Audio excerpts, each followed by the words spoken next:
Assalamualaikum warahmatullahi wabarakatuh. Perkenalkan, saya Kamelia, peserta Latsar CPNS tahun 2023, Angkatan 3 Kelompok 4 dari Pemerintah Kabupaten Pasaman Barat.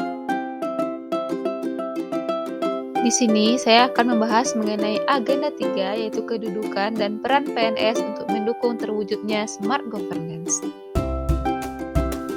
Materi 1, yaitu kedudukan, peran, hak, dan kewajiban, serta kode etik ASN. Yang pertama, kedudukan ASN, yaitu menjalankan kebijakan dan bebas intervensi.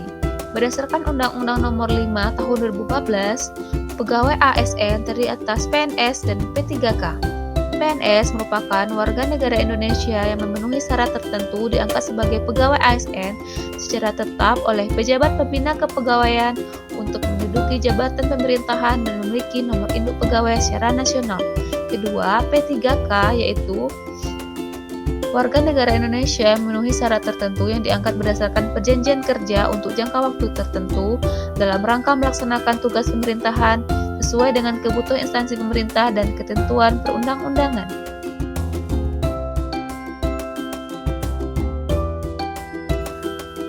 Yang kedua, peran ASN. Dijelaskan mengenai fungsi ASN beserta tugasnya. Yang pertama, yaitu pelaksana kebijakan publik, yaitu dengan tugas melaksanakan kebijakan yang dibuat oleh pejabat pembina kepegawaian sesuai dengan peraturan dan ketentuan perundang-undangan. Yang kedua, pelayan publik dengan memberikan pelayanan publik yang profesional dan berkualitas. Dan terakhir, yaitu sebagai perekat dan pemersatu bangsa dengan tugas mempererat persatuan dan kesatuan NKRI.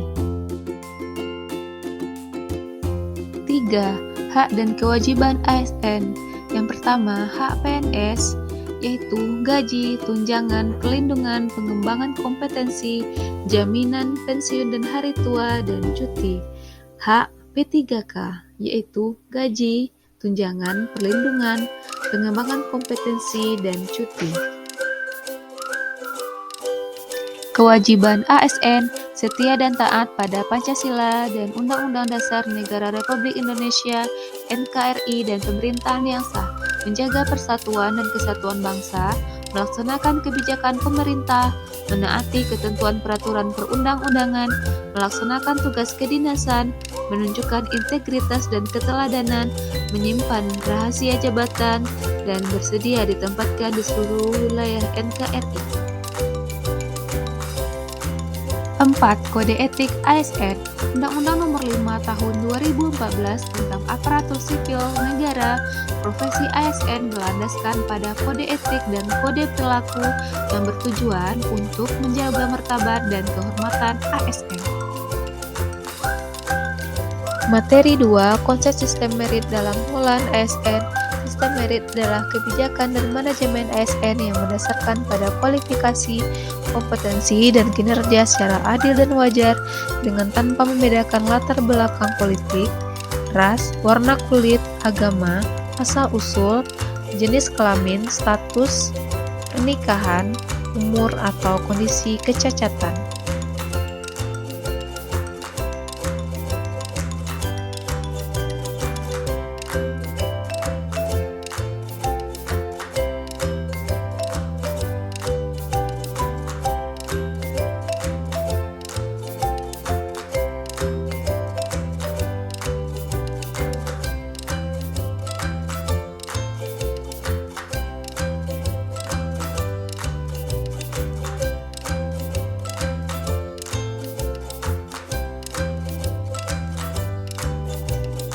Kelembagaan dan jaminan sistem merit dalam pengelolaan ASN. Komisi ASN mempunyai kewenangan untuk melakukan monef pelaksanaan kebijakan dan manajemen ASN. Kemenpan RB memberikan bimbingan pertimbangan pada proses penindakan pejabat yang berwenang dan pejabat pembina kepegawaian atas penyimpangan pelaksanaan sistem merit dalam pengelolaan ASN.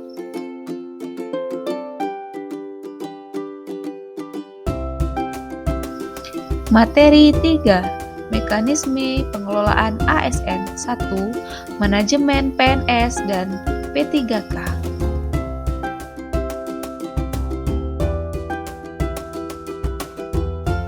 2. Pengelolaan jabatan pimpinan tinggi.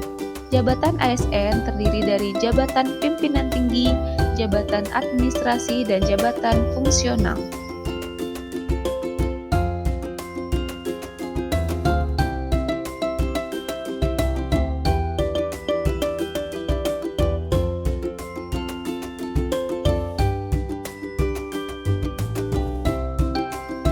Tiga, organisasi. Pegawai ASN berhimpun dalam wadah Kops Profesi Pegawai ASN Republik Indonesia yang bertujuan menjaga kode etik profesi dan standar pelayanan profesi ASN, mewujudkan jiwa Kops ASN sebagai pemersatu bangsa, dengan fungsi pembinaan dan pengembangan profesi ASN, perlindungan hukum, pemberian rekomendasi kepada Majelis Kode Etik instansi pemerintah, dan penyelenggaraan usaha untuk meningkatkan kesejahteraan anggota Kops Profesi ASN. 4. Sistem informasi ASN. Untuk menjamin efisiensi, efektivitas, dan akurasi pengambilan keputusan dalam manajemen ASN, diperlukan sistem informasi ASN. 5.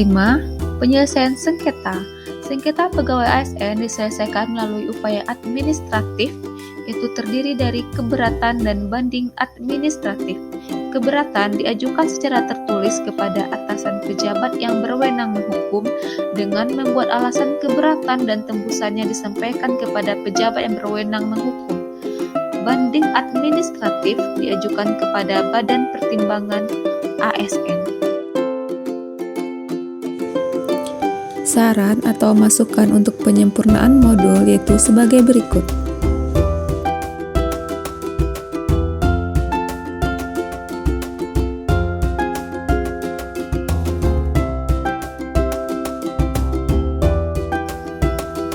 Demikian video dari saya. Terima kasih. Assalamualaikum warahmatullahi wabarakatuh.